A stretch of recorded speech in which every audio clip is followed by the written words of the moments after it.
The Henrico Firefighters from specifically Station 9, they came through for a 15-week session, learned how to weld a little bit. Before I worked with them, I did not think that the firefighters would use a lot of welding, but it surprised me because they use it to repair their blast doors, to repair ladders, to repair things on their fire truck.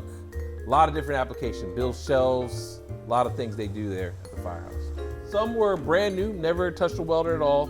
And then some were had some welding experience. They were actually, some of them were previous welders in the past and then became firefighters.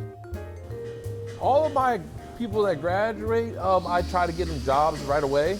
Yeah, another great thing about my junior class coming in is that it's filled with kids from previous summer career camps.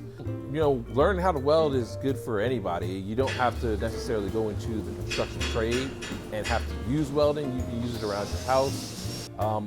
Once somebody knows how to weld, I tell all my students, you'll be in high demand.